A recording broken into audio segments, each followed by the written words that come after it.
Pauwi na ako, kabsat. At ito yung binili ko. Napakadami nung 15 RMB.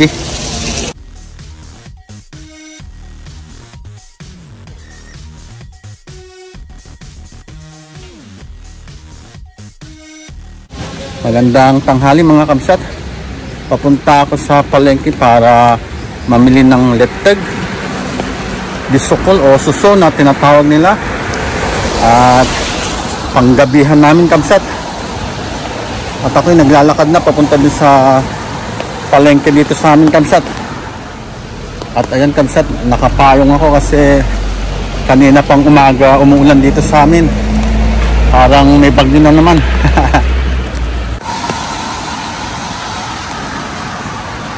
Ayan kabsat, oh. Umuulan pero hindi naman kalakasan. Mahina lang naman. Tapos pahinto-hinto siya.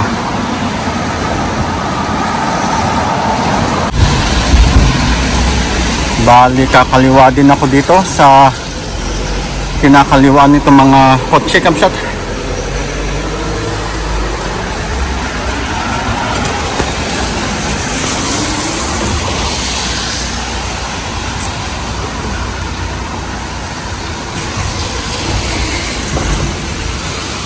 At ito ang ilog sa amin.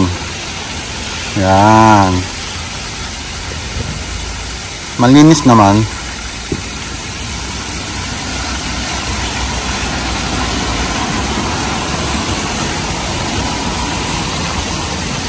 Dito na ako sa Kelly Road. Papuntang palengke ng Kelly Road, kabsat. Tignan natin kabsat kung may nanguhuli ng mga isda.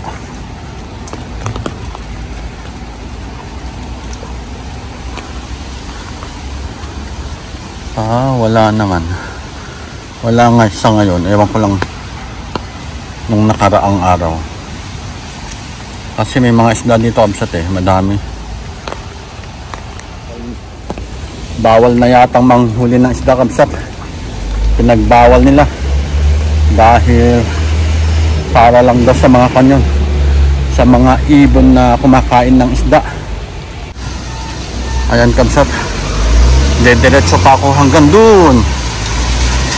Mga 100 meters na lang pagtawid ko dito.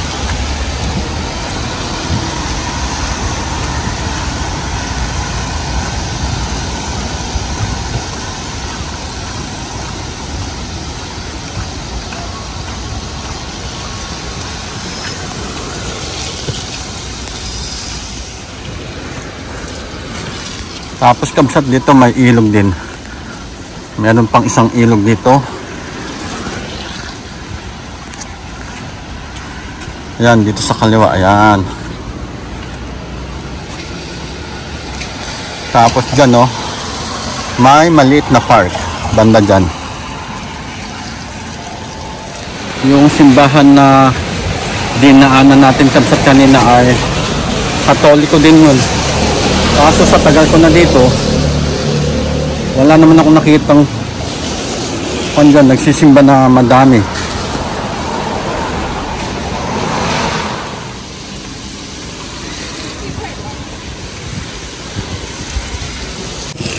Malapit na ako sa palengke kabsat. Bali, ito yung palengke na pinupuntahan ko araw-araw kabsat.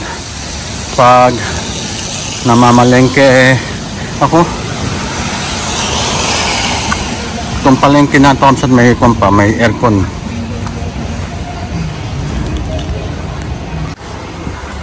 Doon ako sa bandang dulo, nandun yung bilihan ng leteg.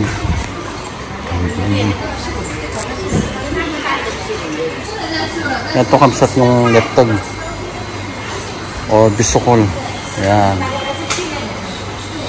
Tapos ito sea urchin. Kasi ito pa yung iba-iba nilang tinda. Clams. Balloons. Iba-ibang clams. Ayan kabsat, 15 RMB ang binibili ko. Nakakon na yan. Natanggal na yung puwit.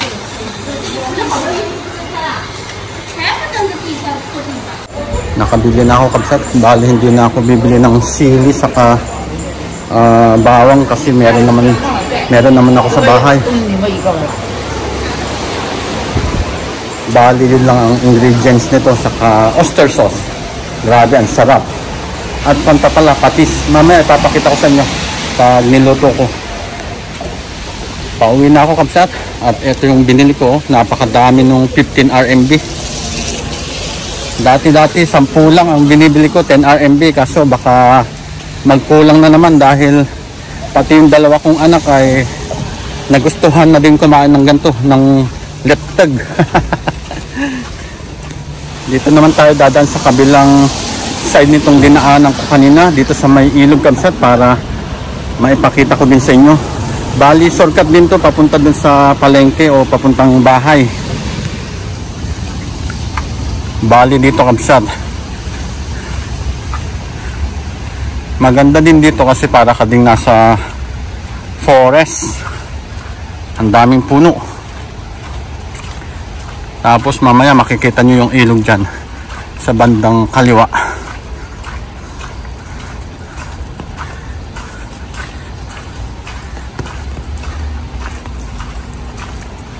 Bali ayun no,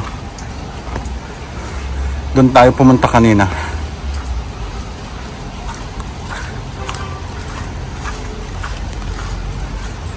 May mga fan din dito kabsat, mga upuan kung gusto mong mag-relax. Punta ka lang dito kung naboboring ka sa bahay. Dito ang magandang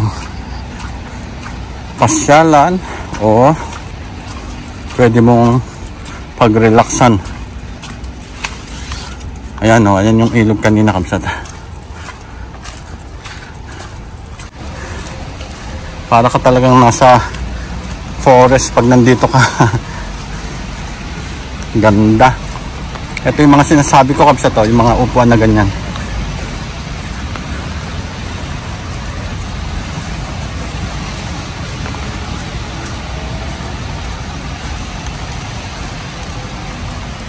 Tapos lalabas ka na dun sa kalsada dun. Ayan kabsat to, bumubula yung mga tubig ng ilog kasi nilagyan nila ng oxygen para makahinga yung mga isda na nilalagay nila dyan.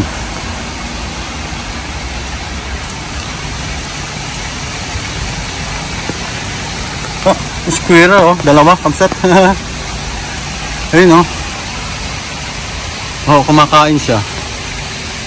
Ayun yung isa oh, ayun yung isa oh, nagtatago oh. Oh. Hello, ayun isa. Oh, ayun na isa tumakbo. Ayun, bilis. Oh.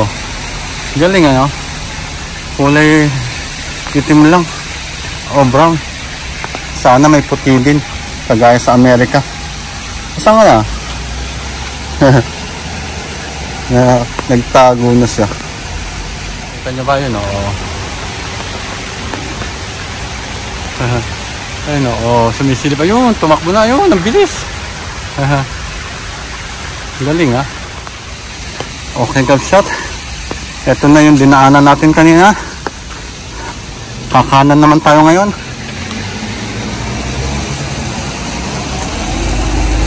Ayan, nakakatuwa kabsat, ang cute ng mga dalawang squirrel. Kaso mailap lang talaga, takot sila sa mga tao. Nandito na ako sa compound namin kabsat. Bali ayan, sa likod. Bali dito ako dumaan sa likod para shortcut.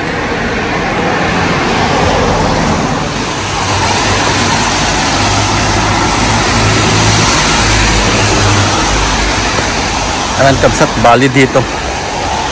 Tapos itukan mo lang itong susi, ganyan. Tapos magbubukas na siya. Yan.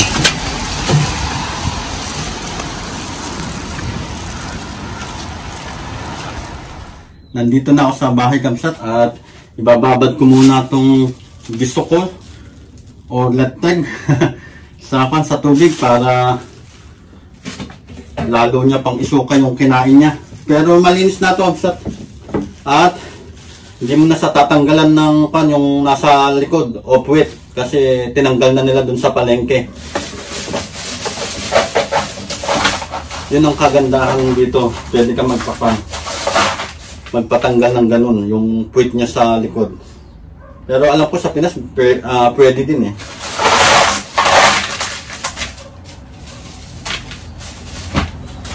Ito ang kabsat to.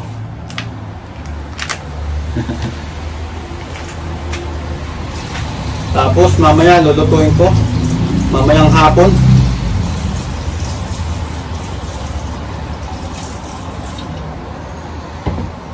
Yan.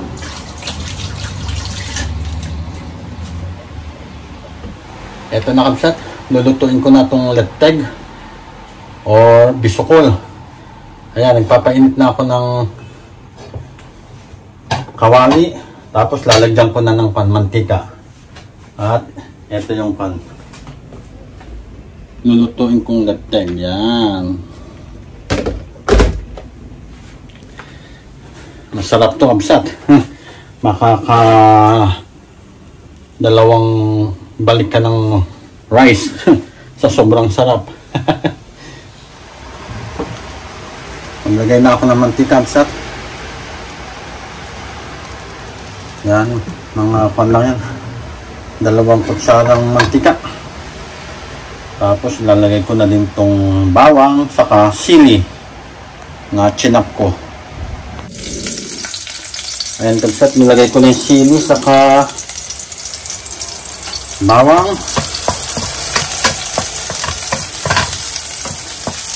Pag konting brown kong bawang ay isusunod ko na itong letteg.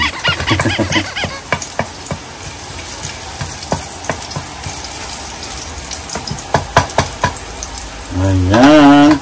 Kunin ko lang itong letteg kabsat. Lagay ko na itong letteg.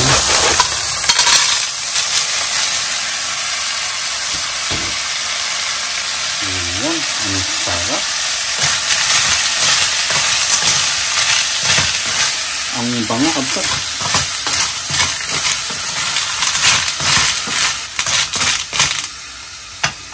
Tapos lalagyan ko na sa ng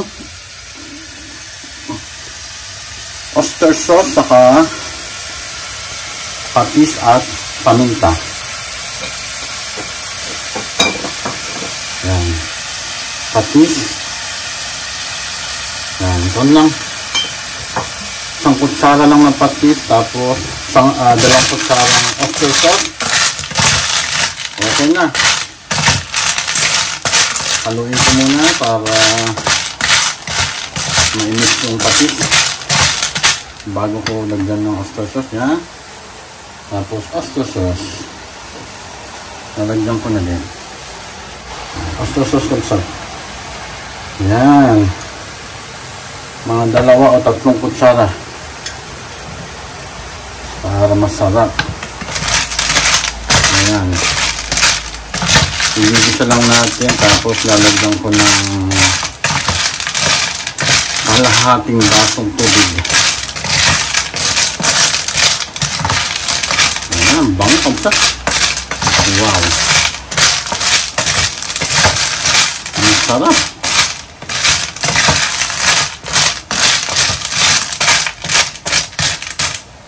Ito ang aking masarap na recipe kabsat para hindi palaging tinolang letteg o sinampalukan o sagata. Para maiba naman kabsat. I-try nyo ito at napakasarap.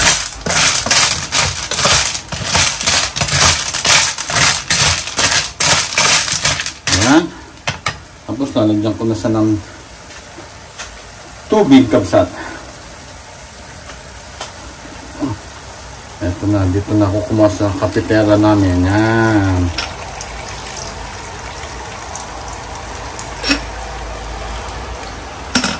Okay. Kalahating baso lang kabsat. Tapos lulutuin ko lang ito ng 3 to 5 minutes.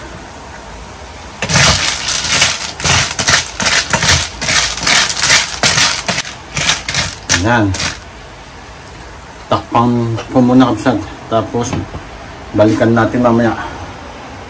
Ayan kabsat, 3 minutes na. Lagyan ko na ng paminta. Durog na paminta kabsat. Bahala na kayong magtansya kung gaano kadami gusto nyo. Ayan. Tapos haluin ko lang.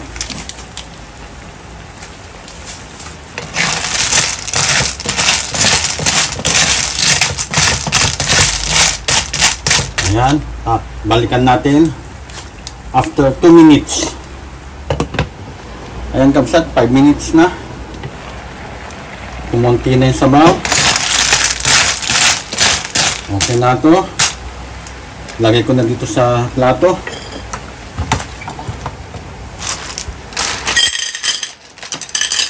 Ang bango kabsat, ang sarap. Ayan. Ganyan lang.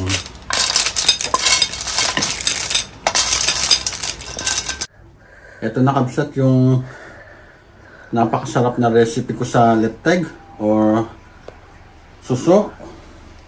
Ang sarap kabsat. Kakain na kami kabsat. Tapusin ko na dito itong ating simpleng vlog. God bless!